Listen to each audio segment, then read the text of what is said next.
அன்பானவர்களே, ஆண்டவராய் இயேசு கிறிஸ்து நாமத்தில் உங்களை மிகுந்த சந்தோஷத்தோடு வாழ்த்துகிறேன். கர்த்தர் உங்களோடு இருந்து உங்களை ஆசீர்வதிப்பாராக. சில நேரத்தில் ஏதாவது தெருவில் பள்ளிக்கூடத்து பிள்ளைகள் போயிட்டுருக்கிறவங்கள ஏதாவது ஒரு நாய் துரத்த ஆரம்பிக்கும். பிள்ளைகள் பயந்து உடனே ஓட ஆரம்பிக்கிறவங்கள அதை பார்க்குறவங்க என்ன சொல்லுவாங்க தெரியுமா? ஓடாத ஓடாத ஓடாத, நெல்லு நெல்லு அப்படிம்பாங்க. ஏன்னா இந்த தெரு நாய் என்ன பண்ணணும் தெரியுமா? ஓடுறவனை ரொம்பவே துரத்தும். ஏன்னா ஓடுறதை பார்த்தாலும் திருடம் தான் போல இருக்குது, ஏதோ தப்புக்காரன் தான் போல இருக்குது நினச்சி என்ன பண்ணோம், இது இன்னும் துரத்தும். ஆனால் அது துரத்தி வருகிற பொழுது நாம் நின்று அதை ஒரு பார்வை பார்த்துட்டு அதை துரத்துற மாதிரி போனால் அது ஓட ஆரம்பிக்கும். வாழ்க்கையில் சில நேரத்தில் இந்த பிரச்சனைகளை இப்படி தான், அந்த பிரச்சனைகளை பார்த்துட்டு ஐயோ பிரச்சனை வருது என்ன பண்ணணும்னு தெரியலையே அப்படி நம்ம ஓட ஆரம்பித்தா அது நம்மளை ரொம்ப வேகமாகவே துரத்தும்.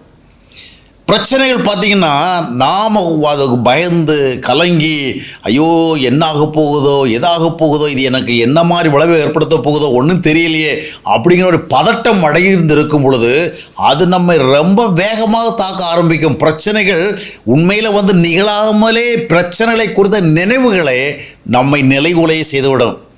ஆனால் எந்த பிரச்சனை வந்தாலும் பார்க்கலாம், சந்திக்கலாம், வரட்டுமே அப்படிங்கிறது மாதிரி ஒரு மன உறுதியோடு நிற்கும் பொழுது அந்த பிரச்சனைகள் நம்மை விட்டு போவதற்கு ஆரம்பிக்கும்.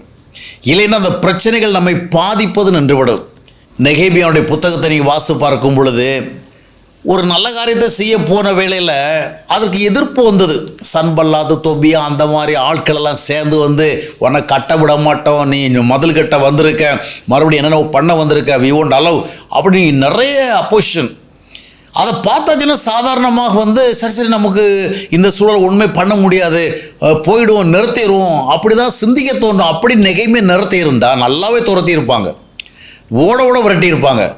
ஆனால் நெகைமையா என்ன சொன்னா, என்ன மாதிரிப்பட்டவெல்லாம் ஓடி போவானா? அதெல்லாம் கிடையாது. நான் எந்த நோக்கத்துக்காக வந்தாலும் அந்த நோக்கத்தை நிறைவேற்றுறதுக்கு இந்த இடத்துல நான் நின்று கொண்டிருப்பேன்.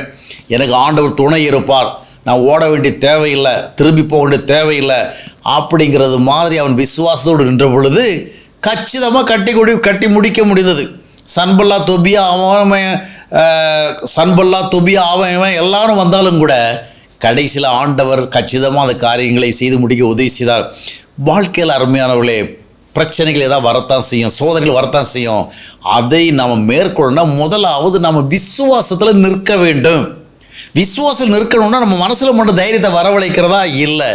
விசுவாசம் எப்பொழுதுமே தேவனுடைய ஒரு நெருங்கின ஐக்கியத்தின் பின்னணியில் தான் உருவாகும். நிறைய பேர் பார்த்தீங்கன்னா அவங்களுக்குள்ளேயே நம்பிக்கை உருவாக்க பார்ப்பாங்க. நம்ம தைரியமாக இருப்போம், கர்த்தர் பார்த்துக்குவார்னு பொதுவாக நம்புகிறோம். ஆனால் அந்த கர்த்தர் நம்மிடத்துல இருக்கணுமே.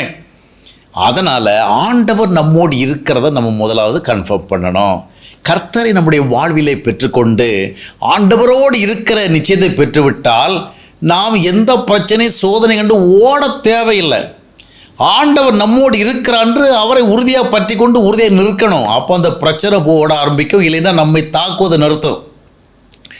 மழை போல் ஒரு பிரச்சனை வரும், ஆனால் அது பனி போல் உருகி போயிடும். ஆக பிரச்சனைகள் சோதனைகள் எல்லாம் வாழ்க்கையில் வருவது சகஜம்தான். ஆனால் we are not alone. நாம் தனிமையாக இல்லை, நாம் ஆண்டவரோடு இருக்கிறோம், கர்த்தரோடு இருக்கிறோம். கர்த்தருக்கு ஏற்ற ஒரு வாழ்க்கையை வாழ்வதற்கு நம்முடைய வாழ்க்கையை ஒப்பு கொடுத்துட்டு இருக்கிறோம். அதனால் அந்த கர்த்தரை சார்ந்து விசுவாசத்தோடு நாமும் நெகேமியாவை போல நிற்கணும்.